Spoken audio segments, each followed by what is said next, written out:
সবাইকে আমন্ত্রণ। Clemon beyond the গ্যালারিতে হাজির হয়ে গেছি আমি রেজওয়ানুজ্জামান, আর আজকে আমাদের সঙ্গে আছেন দুজন অতিথি। একটা ভিন্ন খেলার ভিন্ন দুজন অতিথি আমাদের সঙ্গে আজকে এসেছেন এই অনুষ্ঠানে যোগ দিতে। আমি পরিচয় করে দিতে চাই, আমাদের সঙ্গে আছেন বাংলাদেশ ব্রিজ ফেডারেশনের সাধারণ সম্পাদক নাইমুল হাসান, স্বাগত জানাচ্ছি আপনাকে। এবং আমাদের সঙ্গে আছেন ব্রিজ ফেডারেশনের অ্যাডহক কমিটির সদস্য এবং খেলোয়াড়ও একই সাথে আসিফুর রহমান, স্বাগত জানাচ্ছি আপনাদের দুজনকে। এবং দুজনকে আজকে আমন্ত্রণ জানানোর মূলে কিন্তু আপনারা জানেন যে সাম্প্রতিক সময় বাংলাদেশ ব্রিজ বিশ্বকাপে খেলার যোগ্যতা অর্জন করেছে বাছাই পর্ব টপকে, এবং এশিয়ান জোন 4-এর বাছাই পর্বে বাংলাদেশ রানার্স আপ হয়েছে, এবং সে কারণেই ব্রিজ বিশ্বকাপে আরও একবার বাংলাদেশ সুযোগ পেয়েছে। ব্রিজ নিয়ে অনেক ধরনের কথা হয়েছে আমাদের এই অনুষ্ঠানে। আমরা বলেছি ব্রিজ হলো বুদ্ধিবৃত্তিক খেলা, মননশীলতার খেলা এবং বুদ্ধি বাড়ানোরও কৌশল তৈরির খেলা। সে বিষয় নিয়ে আমরা কথা বলবো, ব্রিজ আসলে বাংলাদেশে কোন জায়গায় আছে। কিন্তু প্রতিদিনের মতো আমাদের ক্লেমন বিয়ন্ড দ্য গ্যালারি শুরু করব দেশ বিদেশের সব খেলার খবরগুলো এক নজরে জানিয়ে দিয়ে। শুনছিলেন দেশ বিদেশের খেলার সবশেষ খবরগুলো এক নজরে আপনাদেরকে জানিয়ে দিলাম। আমরা বলছিলাম যে আজকে ব্রিজ নিয়ে কথা বলবো। নাইমুল হাসান আছেন আমাদের সঙ্গে এবং আসিফুর রহমান। ব্রিজ বিশ্বকাপে বাংলাদেশ, সে বিষয় নিয়ে কথা হবে। আপনারা চাইলে অংশ নিতে পারেন আমাদের এই আয়োজনে, ফোন করতে হবে স্ক্রিনে দেখানো নম্বরগুলোতে। আমরা একদমই আমাদের শিরোনামে শুনছিলাম যে এশিয়া কাপ খেলতে না পাওয়ার কারণে অনুসন্ধান করবে ক্রীড়া পরিষদ। ব্যর্থতা যেমন তারা খুঁজছে, সাফল্য নিয়েও তারা আসলে আগ্রহী কিনা যে ব্রিজে বিশ্বকাপে বাংলাদেশ খেললো। সরকার এবং ক্রীড়া পরিষদের পক্ষ থেকে আপনাদের কোনো বার্তা কি এসেছে কিনা? ধন্যবাদ, প্রশ্নটাই খুবই সুন্দর। আসলে আমাদের দেশের যেটা আমাদের কষ্টকর যে ফুটবল ক্রিকেট নিয়ে আমরা এতই মাতামাতি করি যে ছোট ছোট খেলাগুলো আমরা চোখেই পড়ে না। আপনি এত সুন্দর একটা প্রশ্ন করেছেন যে এনএসসিতে আমার সাথে কথা হয়েছে, যেহেতু আমার ব্যক্তিগতভাবে পরিচয় আছে। আমি ইসলাম ভাই আমার সাথে কংগ্রেচুলেট করেছেন, বলেছেন, ধন্যবাদ দিয়েছেন, খুব সুন্দর হয়েছে। কিন্তু কষ্টটা হলো এখন পর্যন্ত আমরা ক্রীড়া পরিষদ অথবা আপনার মন্ত্রণালয় কারো থেকেই আমরা তেমন কোনো সাড়া পাইনি যেগুলো দিয়ে আমাদের মনের কষ্টটা অন্তত দূর করতে পারবো। কারণ আমরা তো অনেক বছর ধরেই এই খেলা খেলে যাচ্ছি, চেষ্টা করছি, এবং আমাদের ছেলেপেলেরা আপনি জানেন ও একটা আমার সাথে যে আছে আজকেও আমাদের ওয়ার্ল্ড কাপের মেম্বার। জি, এটা আমাদের বিরাট গর্বের ব্যাপার। মানে আমরা কোথা থেকে কোথায় যে আস্তে আস্তে আস্তে করে নিজেরা খেলে, মানে ওদেরকে তো আমরা ধরেন আমাদের ইন্ডিয়ায় পাশে যদি আপনি খেয়াল করেন, ওরা একটা কোচ দিয়ে রাখে, বছরের পর বছর ধরে তাকে আমরা অনুশীলন করাই, বিভিন্ন পদ্ধতিতে তাদের খেলা হয়। আমরা ওদেরকে অলমোস্ট কিছুই দিতে পারি না। আমরা শুধু চেষ্টা করি যে প্লিজ আপনারা একটু ঠিক মতো খেলেন, অনুশীলনটা করেন, এবং অনুশীলন ডেফিনেটলি ওরা করেছে বলেই কিন্তু আমরা এইবার তৃতীয়বারের মতো ওয়ার্ল্ড কাপ চ্যাম্পিয়নশিপে যেতে পারছি।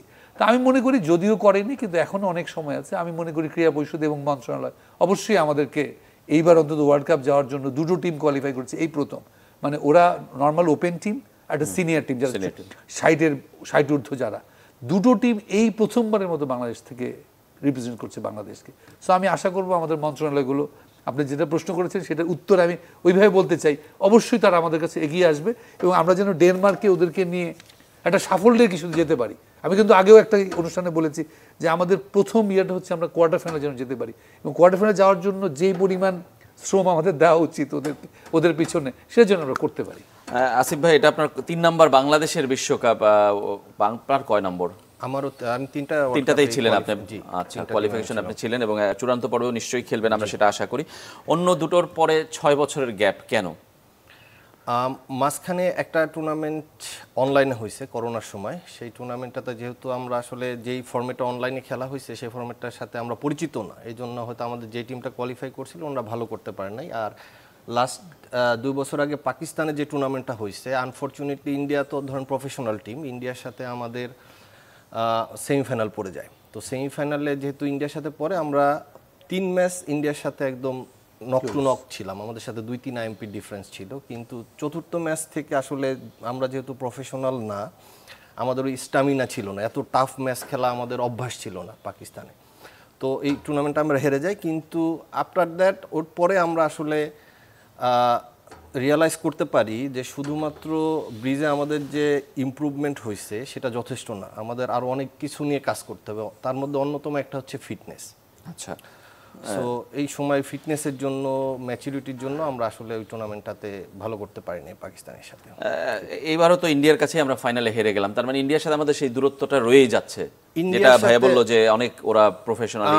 আপনার সাথে আমি এগ্রি, কারণ ইন্ডিয়ার যে টিমটা এবার কোয়ালিফাই করছে ওরাই বলতেছে ইন্ডিয়ার, মানে নর্মালি তো ওদের পেয়ার অনুযায়ী বাছাই হয়, ইন্ডিয়ার দীর্ঘদিনের মধ্যে এটা একটা বেস্ট টিম।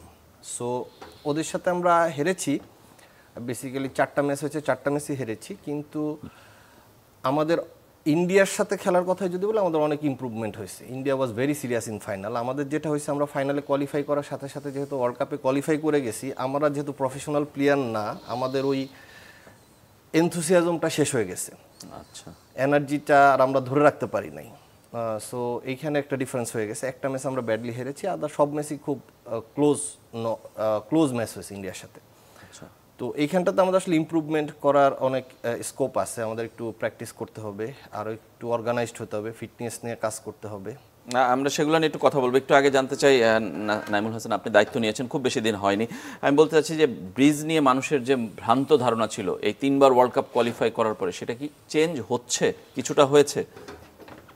আসলে তো পরিমাপক নেই সরাসরি, কিন্তু আমরা যেটা বলতে পারি, যেমন ধরেন আমরা এবার চেষ্টা করতেছি বুয়েটে, ঢাকা ইউনিভার্সিটিতে এবং প্রাইভেট ইউনিভার্সিটিগুলো, ওদেরকে গিয়ে আমরা অলরেডি রোজার আগে একটা সেমিনার করেছি একটা প্রাইভেট ইউনিভার্সিটিতে।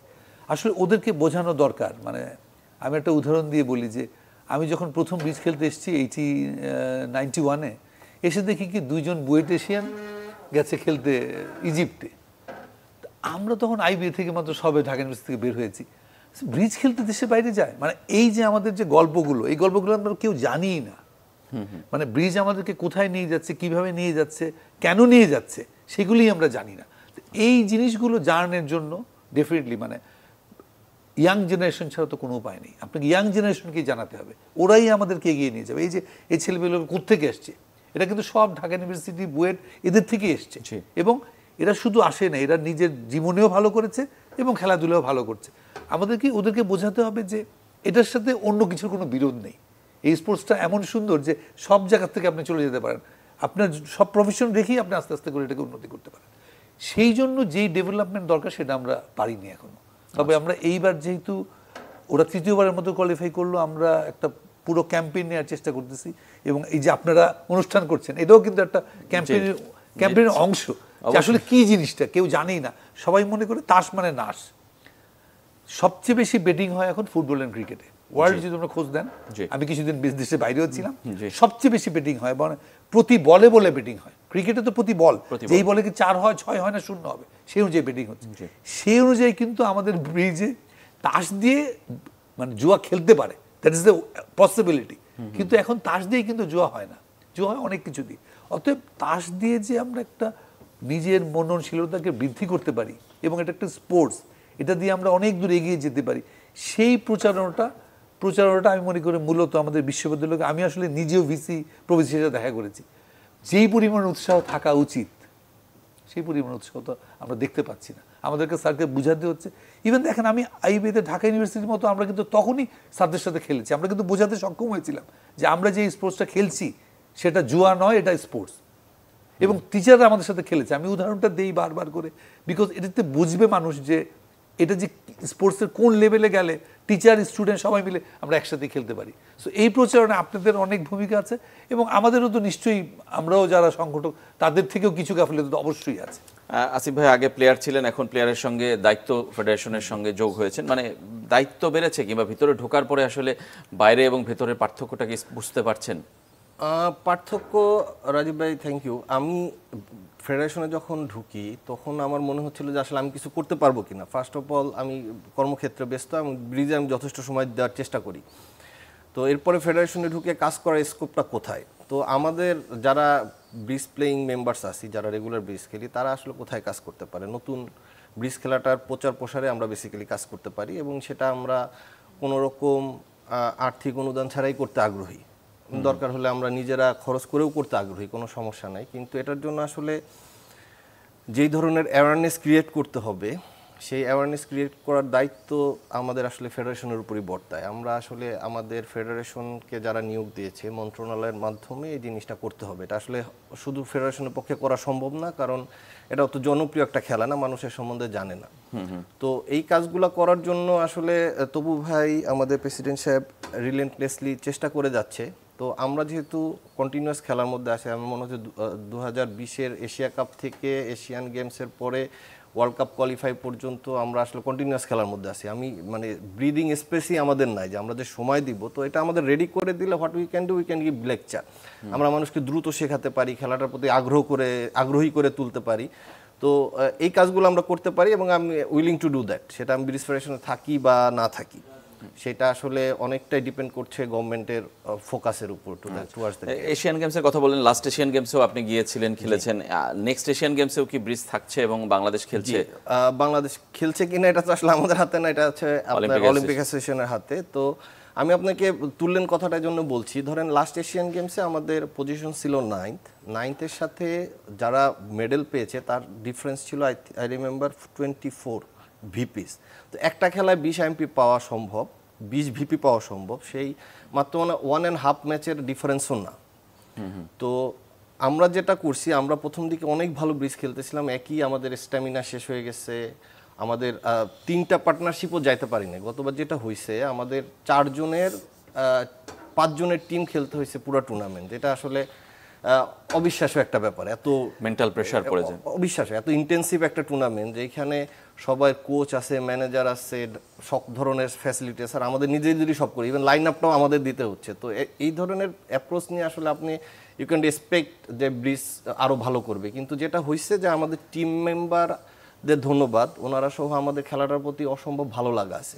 ভালো লাগাটা কোনো অ্যাচিভমেন্ট থেকে তৈরি হয় না, অ্যাচিভমেন্টগুলো আরও ভালো লাগা হয়তো বৃদ্ধি করে, কিন্তু ভালো লাগাটা তৈরি হয় কারণ আমরা আমাদের মননশীলতা এই খেলাটার মাধ্যমে প্র্যাকটিস করতে পারি, আমরা প্রমাণ করতে পারি যে আমরা যেটা চিন্তা করি সেটা রিসিপ্রোকেট করতে পারতেছি। সো খেলাটার আসলে যথেষ্ট মেরিট আছে, মানুষের খেলার যথেষ্ট কারণ আছে, কিন্তু আপনার সেটা বোঝাতে হবে মানুষকে। সেই দায়িত্বটা আসলে ফেডারেশনের মেম্বার হিসেবে আমি দায়িত্ব অস্বীকার করার কোনো অবহেলা অস্বীকার করার কোনো স্কোপ নাই, কিন্তু আমরা চেষ্টা করব। আচ্ছা, নাইমুল হাসানের কাছে আবার জানতে চাই যে মানে দায়িত্ব নেওয়ার পর আসলে আপনি তো আগে খেলতেন, পরিস্থিতি জানতেন, কিন্তু দায়িত্ব নিয়ে আসলে কি দেখছেন, কিংবা শর্ট টার্মে আসলে চেঞ্জ কি সম্ভব, কিংবা এই বিশ্বকাপকে কেন্দ্র করে আসলে আপনারা কি করতে পারবেন কিংবা করা সম্ভব? আমি আসলে শর্ট টার্ম লং টার্ম তো দুটোই প্ল্যান করতে হয়, ইউ আন্ডারস্ট্যান্ড। আমরা আসার পর থেকে যেটা চেষ্টা করেছি, আমাদের মানে এই টিমটাকে বাইরে পাঠানো জন্য যেই ফান্ড টান্ড এগুলি আমরা আগে থেকে চিন্তা করে রেখেছিলাম, ওটাও কিন্তু আমরা কাউ থেকে পাইনি। মানে খুবই দুঃখজনক অবস্থা আমাদের সব, এগুলি বলতেই হয়, আমরা সরি। এগুলি আসলে কোনো অনুষ্ঠানে আমরা আর্থিক অনুদান পাই না, এগুলির করতে চাই না, অভিযোগ করতে চাই না, কিন্তু এসে পরে যেমন ধরেন এবার যাচ্ছে আমার টিম, 2টো টিম যাচ্ছে, কিভাবে আমি তাদের পাঠাবো? আমার মনের প্রথম থেকে যেদিন ওরা কোয়ালিফাই করলো তারপর দিন থেকে আমার চিন্তা হয়েছে, আমি আমার প্রেসিডেন্টকে বলেছি যে স্যার আমরা এইগুলি দিয়ে অ্যাপ্রোচ দিয়ে আমরা টাকা পয়সা তুলতে পারবো, আদারওয়াইজ আমরা যেতে পারবো না। মানে বিশাল একটা ইউরোপের দেশে 10-12 দিনের একটা অনেক খরচের ব্যাপার আছে। এখন আমি কি করতে পারি? আমরা করতে পারি হলো দুটো। একটা হচ্ছে যে আমরা শর্ট টার্মে ওদেরকে আমরা নিয়ে, ওই যে বললাম যে আমরা যদি একটা কোয়ার্টার ফাইনালে উঠি, একটা বিরাট ব্যাপার হয়ে যাবে আমাদের জন্য। মানে আমি মনে করি বিরাট অ্যাচিভমেন্ট হবে যদি আমরা আসলে কোয়ার্টার ফাইনাল রিচ করতে পারি। সো এইটা আমাদের একটা প্রথম গোল। এবং সিনিয়র টিমকে আমরা একই বলেছি, যেই ধরো ওরাও কোয়ালিফাই করেছে, এখন ওদেরকেও একইভাবে আগায় নিতে হবে। ওনারা বয়স হয়ে গেছেন বলে ওনাদেরকে আমরা আলাদা করে দেখবো সেই সুযোগই নেই, যেহেতু ওনারা কোয়ালিফাই করেছে। এখন আমরা 2টা টিমকে নিয়ে শর্ট টার্ম হলো যে আমরা এইখানে কত ভালো করতে পারছি। তো এই শর্ট টার্ম ভালোর জন্য ওদের একটা পরিবেশ দেওয়া দরকার। আমি অন্তত 1-2 দিন আমাদের একটা খেলার জায়গা দেওয়া দরকার, যেখানে আমরা একটা মনিটর করলাম, ওরা খেললো সুন্দর করে এসে। এমনি অনলাইনে খেলছে, ওরা রেগুলারই খেলছে, সেটা তো একটা পদ্ধতি হতে পারে। কিন্তু অনলাইন খেলার আর অফলাইন খেলার মধ্যে অনেক ডিফারেন্স, কারণ সামনে ইন্টারাকশনটা হচ্ছে। ইন্টারাকশন ছাড়া, টেবিল ছাড়া আপনি বুঝতে পারবেন না। আপনি যতই অনলাইনে খেলেন না কেন, যখন ইন্টারাকশন টেবিলে হয়, কারণ পৃথিবীতে গিয়ে তো আপনি টেবিলে খেলবেন, আপনি তো অনলাইনে খেলবেন না। অতএব আপনাকে ইন্টারাকশন করেই খেলা শেখাতে হবে। ওটা হচ্ছে শর্ট টার্মের একটা আমাদের পদ্ধতি। এবং আমরা এবার চেষ্টা করছি, যেহেতু আমরা কোয়ালিফাই করেছি, বিভিন্ন সেমিনার করব, বিভিন্ন ইয়েগুলো করে আমরা পাবলিক একটা অ্যাওয়ারনেস তৈরি করার চেষ্টা করছি যে ওভারঅল এই যে দেখো এই ছেলেপেলেগুলো কিন্তু ওয়ার্ল্ড কাপে খেলতে যাচ্ছে। জি, আমরা আরও কথা বলবো আপনাদের দুজনের সঙ্গে। একটা ছোট্ট বিরতির সময় হয়েছে ক্লেমন বিয়ন্ড দ্য গ্যালারিতে, আমাদের সঙ্গেই থাকবেন।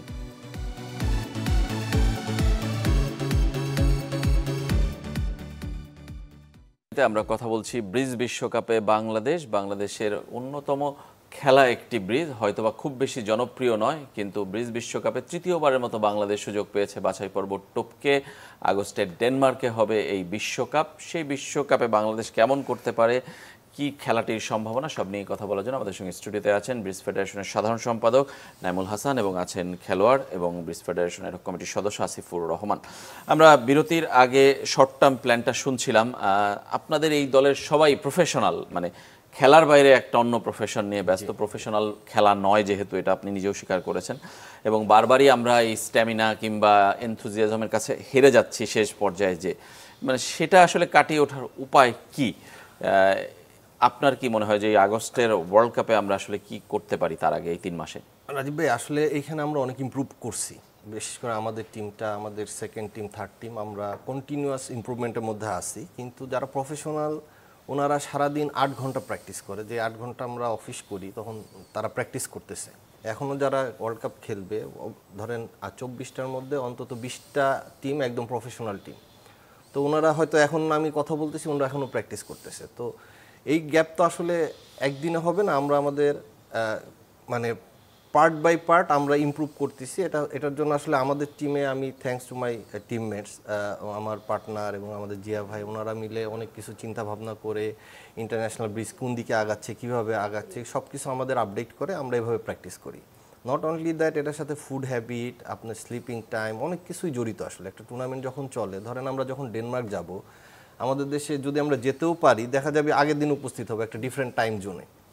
তো আপনি কেমনে আশা করেন একটা ডিফারেন্ট টাইম জোনে আপনি পৌঁছবেন, পরের দিন আপনি ভালো খেলবেন? তো এটার জন্য কি প্রিপারেশন ভালো হতে হবে? আমরা যদি 3 দিন আগে যেতে পারতাম, ওইখানে গিয়ে আমরা টাইম জোনের সাথে আত্মস্থ হতাম, আমরা প্র্যাকটিস করতাম, তাহলে হয়তো আমরা শুরুটা ভালো করতে পারতাম। জানি না কি হবে। তো এগুলোর জন্য আমরা রেগুলার প্র্যাকটিস করতেছি, এবং এটা আমরা আজকে থেকে না, আমার মনে হয় আমরা যখন এই টিমটা ফর্ম করি তখন আমাদের টার্গেট ছিল বেসিক্যালি 2026-এর এশিয়ান গেমসে আমরা একটা ভালো করার চেষ্টা করব। সেই টার্গেটের পার্ট হিসেবে আমরা আস্তে আস্তে আস্তে আস্তে খেলতেছি। এবং শুধু এইটা আমরাই না, এই জিনিসটা আমরা আমাদের টিম তো আছেই, আমাদের পরবর্তী যারা টিম আছে, একটা বুয়েটের টিম আছে, একটা ঢাকা ইউনিভার্সিটির টিম আছে, দে আর ইকুয়ালি গুড। তো ওনারা ওদের মধ্যে জিনিসটা রিসিপ্রোকেট করতে পারছি। আমরা সবাই মিলে আমরা সিরিয়াস। আমরা অল্প কিছু প্লেয়ার আছে, কিন্তু আমরা ব্যক্তিগত পর্যায়ে খুবই সিরিয়াস। এবং আমাদের জিয়া ভাই, শখ ভাইয়ের কথা বললাম, জাহিদ ভাই আছে, রিপন বিশ্ব, ওরা ভেরি সিরিয়াস। ওরা আপ টু ডেট থাকে, নতুন কি আসতেছে ব্রিজে, এটার সাথে কিভাবে অ্যাডাপ্ট করা যায়। এই অ্যাডাপ্টেশন ছাড়া তো আসলে আপনি মডার্নের কোনো কিছুর সাথে কম্পিট করতে পারবেন না। তো আমরা আমাদের ব্যক্তিগত পর্যায়ে যতখানি সম্ভব কাজ, চাকরির বাইরে, ফ্যামিলির বাইরে আমরা চেষ্টা করতেছি। আচ্ছা, তার মানে কি আপনাদের বিশ্বকাপের চেয়ে এশিয়ান গেমসটা আগামী বছর সেটা মূল লক্ষ্য আপনাদের? আমাদের মূল লক্ষ্য 2020 সাল থেকেই 2026-এর এশিয়ান গেমসে বাংলাদেশের পক্ষে একটা ভালো কিছু করা, যেটা আসলে that can be an example for future. কারণ অনেক খেলায় আছে যেগুলো হয়তো জনপ্রিয় না, কিন্তু এ medal is a medal. So আপনি তার মানে মেডেলের স্বপ্ন দেখতে চান আপনারা? না, আমি আপনাকে কিছুক্ষণ আগেই বললাম, আমরা খুব একটা ডিফারেন্স দূরে ছিলাম না। জাপানের সাথে আমাদের ডিফারেন্স ছিল মাত্র 24 ভিপিএস। এটা মানে 1.5 ম্যাচ আমরা ভালো খেললে হতো। আমি পার্সোনালি যা খেলছিলাম সেকেন্ড রাউন্ডে গিয়ে আমি খেলতে পারি নাই। ওইটা আমার পার্সোনাল পারফরমেন্সের জন্যই হয়তো আরো 10-12 ভিপি আমরা কভার করতে পারতাম। তো নাইমুল ভাই কি মনে করেন, মানে এটা কি অসম্ভব কিংবা কল্পনা টাইপের, অলিক কল্পনা, যে একটা এশিয়ান গেমসে পদক যে কোনো খেলাতেই সেটা পদক, মানে এটা বাংলাদেশের জন্য বড় অর্জন হবে? অবশ্যই বড় অর্জন হবে, এবং ওরা যেটা বলেছে সেটাই কিন্তু আসলে আমাদের মানে মনে মনে আমাদের টার্গেট তাই, যে একটা যদি দেশের জন্য একটা পদক নিয়ে আসতে পারি, এর চেয়ে বড় পাওয়া তো আসলে দেশের মধ্যে হয় না। আমরা যখন বাইরে যাই, খেলতে যাই, ওরা গেছে, আমরাও আগে গেছি, মানে এত আনন্দ লাগে, আবার এতই কষ্ট লাগে। একটা হলো আনন্দ লাগে যে আমরা দেশকে রিপ্রেজেন্ট করছি, আমরা বিভিন্ন পর্যায়ে দেশকে নিয়ে গেছি, মানে কত কত দেশে গেছি আমরা শুধু বাংলাদেশের ব্রিজ প্লেয়ার হয়ে, মানে এটা তো আমাদের অসম্ভব গর্বের ব্যাপার। দ্বিতীয় গর্বের কষ্টের ব্যাপার হচ্ছে যখন আমরা দেখি যে ওদের অনেক কিছুর কাছে আমরা হেরে যাই। এই যে ও একটা কথা বললো, প্রতিনিয়ত ব্রিজের বিভিন্ন জিনিস চেঞ্জ হচ্ছে, অ্যাডপ্ট করতে হবে, অ্যাডজাস্ট করতে হবে, ওদের খেলাটা কীভাবে উন্নতি হবে? যখন আপনি বিভিন্ন জিনিস দেখবেন যে এই পয়েন্টে আমাদের দুর্বলতা, তখনই তো আমরা ওই দুর্বলতাকে কাটিয়ে ওঠার জন্য, যেটা ওরা কাটিয়ে উঠতে পেরেছে বলেই তৃতীয়বারের মতো কিন্তু ওরা ওয়ার্ল্ড কাপে ফাইনালে যেতে পেরেছে। এবং এশিয়ান গেমে ওই যেটা বলছিল এত কষ্ট লাগে, আপনি তো ও তো অল্প করে বলল, আমাদের প্লেয়ার হলো 6 জন, অন্যান্য টিমে ম্যানেজার সবাই মিলে 7-8 জন যায়, এবং যাওয়াটা প্রয়োজন হলো যে ওদেরকে সাহায্য করার জন্য, নাথিং এলস। ইভেন আমরা 6টে প্লেয়ারও যেতে পারলাম না, আমরা অলিম্পিককে বোঝাতেই পারলাম না যে 6 জনের, ওরা বললো 4 জন গেলেই হয়। মানে আপনি আমাদের দুর্বলতার কোন লিমিটে আমরা আছি বলেন? মননশীলতার কোন লিমিটে আমরা আছি বুঝতেই চেষ্টা করি না যে একটা দেশ যাচ্ছে ভালো করার জন্যে, আপনি কীভাবে ভালো করবেন বলেন? অতএব আমাদেরকে আগে থেকে পরিকল্পনা করতে হবে যে আমি এশিয়ান গেমস একটা ভালো কিছু করতে চাই, ওই জন্য কী কী লাগবে। আমাদের সরকার বলেন, মন্ত্রণালয় বলেন, এনএসসি বলেন, আসতে হবে যে হ্যাঁ তোমরা এই টিমটা নিয়ে যাচ্ছ, এখানে যাচ্ছ, এই যে বলতেছে 3-4টা টিম ওদের জন্য এখন আমাদের একদম রেডি। ছেলেপেলেগুলো যথেষ্ট ভালো খেলে এবং দে আর সিরিয়াস। আমরা প্রফেশনাল না, নন প্রফেশনাল হিসেবে যতটুকু সিরিয়াস হওয়া যায় এটার জন্য আমাদের তো আগাইতে হবে। আমরা যারা সংগঠন বলি, আমরা যদি ওদেরকে কিছুই না দেই তাহলে এটার তো কোনো মূল্য নেই আমার কাছে। ধন্যবাদ আপনাদের দুজনকে। আমাদের সময় আসলে শেষ, কিন্তু ব্রিজ নিয়ে আক্ষেপের কথা আরও অনেক শোনার ছিল, কিংবা ব্রিজ নিয়ে সম্ভাবনার কথাও কিন্তু আমরা শুনলাম যে ব্রিজ বাংলাদেশকে সাফল্য এনে দিতে পারে বিশ্ব পর্যায়ে। খেলাটা হয়তো বা কত জনপ্রিয় নয়, কিন্তু খেলাটার মাঝে লুকিয়ে আছে নানা ধরনের সম্ভাবনা। আপনারা বুদ্ধিভিত্তিক খেলার কথা বলছিলাম, মননশীলতা তৈরির কথা বলছিলেন আমাদের অতিথিরা। আমরা মনে করি যে ব্রিজের চর্চাটা বাড়লে হয়তো বা ব্যক্তি পর্যায়ে, প্রাতিষ্ঠানিক পর্যায়ে কিংবা প্রফেশনাল পর্যায়ে সেটার প্রভাব পড়বে। সবাই ভালো থাকবেন। আজকের মতো এখানেই আমরা শেষ করছি।